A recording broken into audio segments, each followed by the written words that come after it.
a salesperson, is it possible to redeem yourself if you've done something dumb or egregious in the sales process or after the sales process? I'm Sylvan Bell. I'm coming to you live from Sacramento, California. I need a perfect day to talk about sales and a perfect day to talk about you. Now, here's the thing. Self-control in sales is super important. And it doesn't matter if it's before the sales presentation, during the sales presentation, or after the sales presentation. You have the possibility of doing something dumb. Now, when there's time, energy, and effort wrapped up in a deal, we tend to start going, well, I'm going to lose this. I put a bunch of energy and effort and time in it, and we start making irrational decisions sometimes. So a woman gets on Facebook recently and says, hey, I was mad at a client, and before I could hang up the phone or before I could make sure that it was hung up, I called her a bad word. You could choose whatever it is. I'm just not going to curse here on YouTube.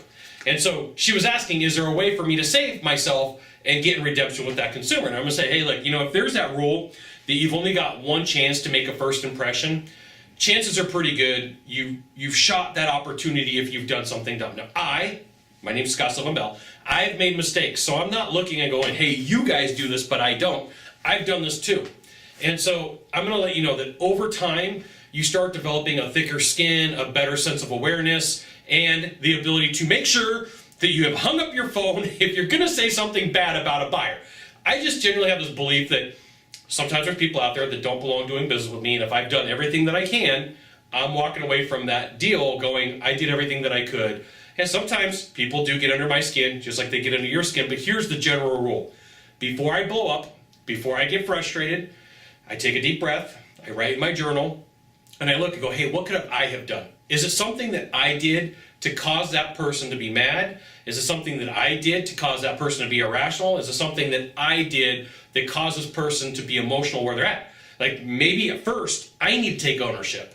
And then if it's not me and it's them, then it's like, okay, what could I have done differently? And this is tough to do. This is not the easiest thing for salespeople to do, because the first thing that we want to do is go "Rah!" and curse and make all these bad words and say things that we shouldn't do. But just remember, you can't take words back once you say them. So there's times where I'm like, all right, I lost the deal. I walk away frustrated, hang up the phone frustrated, hang up the Skype or the Zoom frustrated. And then what I do is I leave my phones and my computer and I walk outside. And then I do my, that's where I make all my noise, say all the things that I shouldn't say near a phone, just to make sure that I don't make that mistake. Okay? It doesn't happen very often that I get that angry or upset. But for you as a salesperson, you've got to learn this self-control. You got to know that you're going to butt heads with buyers. You're going to know that it's going to happen. But if you're not paying attention, that's where the mistakes occur, and it causes huge problems for you, and it is a big issue. Okay? So there you go. Pay attention to what you're saying and doing, and make sure that your phone is hung up if you're going to say some egregious words about somebody.